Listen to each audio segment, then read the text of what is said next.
2 ঘন্টার চুক্তিতে বিয়ে করেন মাদ্রাসার মুহতামিম ইসমত আলী আশেকি। বিয়ের কিছুক্ষণ পর মসজিদের ভেতরের সিঁড়ির ওপরে ওই নারীর সঙ্গে সহবাসও করেন ইসমত আলী, যার পাহারাদার হিসেবে ছিলেন ওই মসজিদের ইমাম কফিল উদ্দিন। পরে বিয়ের 1 ঘন্টার মধ্যেই সহবাসের পর তালাকও প্রদান করেন ইসমত আলী। পবিত্র স্থানে এমন ঘটনার বিষয়টি জানাজানি হলে এলাকায় চাঞ্চল্যের সৃষ্টি হয়। পরে ইমাম কফিল উদ্দিনকে বরখাস্ত করে মসজিদ কমিটি। অভিযুক্ত ইসমত আলী আশেকি প্রায় 4 বছর যাবৎ গাজীপুরের শ্রীপুরের ট্যাংরা মধ্যপাড়া জামিউল উলুম কওমি মাদ্রাসা ও এতিমখানার মুহতামিমের দায়িত্ব পালন করে আসছেন। আধা ঘন্টাতে তোরা কেন ইল্লা সিস্টেম করে তুই আকাম করস? সরজমিনে গেলে ঘটনার সত্যতা পাওয়া যায়। ভুক্তভোগী সূত্রে জানা যায়, নোয়াখালীর এক গৃহবধূকে ঝগড়াঝাটির পর তার স্বামী তাকে 3 তালাক প্রদান করেন। পরে ওই ব্যক্তির স্ত্রীকে চাচাতো ভাইয়ের নিকট গাজীপুরের শ্রীপুরে পাঠানো হয় বিজ্ঞ আলেমদের সঙ্গে পরামর্শ করার জন্য। পরবর্তীতে তালাকপ্রাপ্ত নারীকে মুহতামিম ইসমত আলী আশিকি হুজুরের কাছে নিয়ে আসেন তালাকের ফতোয়া জানার জন্য। এ সময় আশিকি হুজুর বলেন, ওই নারীকে উন্নত বিয়ে দেওয়া ছাড়া পূর্বের স্বামীর জন্য হালাল হবে না। আমি তো ওই জিনিসটা বুঝছি না যে একজন আলেম মানুষ, হে তো সবই বুঝে, সব জানে, আমি তো আর জানি না। হে জেনে শুনি কি আর হে ফাপ করব?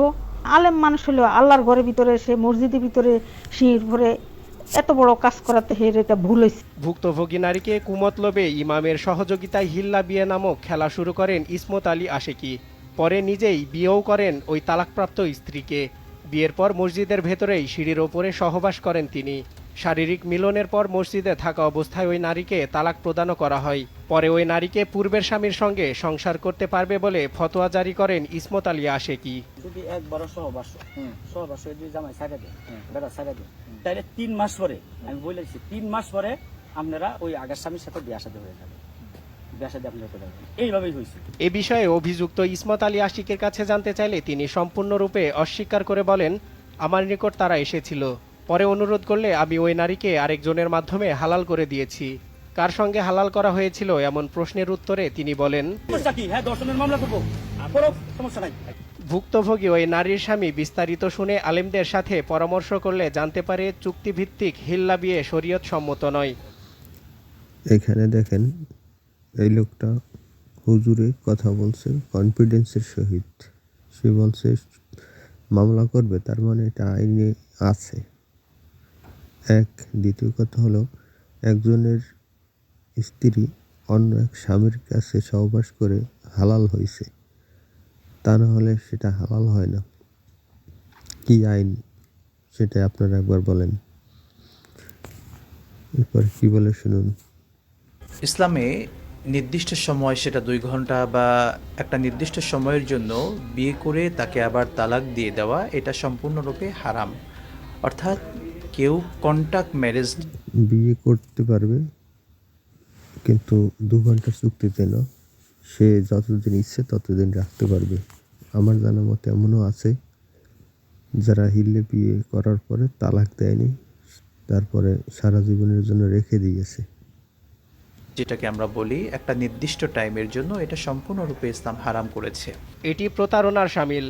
ওই নারীর সরলতার সুযোগ নিয়ে অভিযুক্ত মুহতামিম প্রতারণা করেছে। এ ঘটনায় স্থানীয়রাও সঠিক বিচার ও শাস্তির দাবি জানিয়েছেন। মসজিদের ভেতরে হিল্লা বিয়ে করে মসজিদের ভেতরেই সহবাসের পর তালাক প্রদান করা কতটা যৌক্তিক তা জানতে চাওয়া হয় ইসলামী বিশ্লেষককে। আসলে মসজিদের ভেতরে ওনাদের কথায় একটা জিনিস স্পষ্ট, ওখানে মহিলার সাথে সহবাস করছে, সেটা সমস্যা না। সমস্যা হচ্ছে মসজিদের ভিতরে করছে এবং 2 ঘন্টা পর কেন তালাক দিল, এটা মেন সমস্যা। সহবাস মসজিদের যে সীমানা, অর্থাৎ যেখানে মানুষ নামাজ আদায় করেন বা এরিয়া যেটা, সেই জায়গাগুলোর মধ্যে এই কাজটা করা সম্পূর্ণরূপে গর্জিত কাজ। কারণ মসজিদ পবিত্র জায়গা এবং সেখানে মানুষ নামাজ পড়বেন, সেজদা দেবেন। যেহেতু মসজিদের পবিত্রতার ক্ষেত্রে এই ব্যাপারটি সম্পূর্ণরূপে অনুচিত কাজ, সেই জন্য যারা এই কাজটি করেছেন এটা সম্পূর্ণরূপে একটি খারাপ এবং ইসলাম বিবর্জিত একটি কাজ করেছেন। মসজিদ পবিত্র স্থান, এটি শুধুমাত্র ইবাদতের জায়গা। সেখানে সহবাস করার ঘটনায় জড়িত থাকার বিষয়টি জানাজানি হলে ইমাম কফিল উদ্দিনকে তাৎক্ষণিকভাবে বরখাস্ত করা হয়। এরা হুজুর, এদের এ নিয়ে কিছুই হবে না, মামলাও হবে না।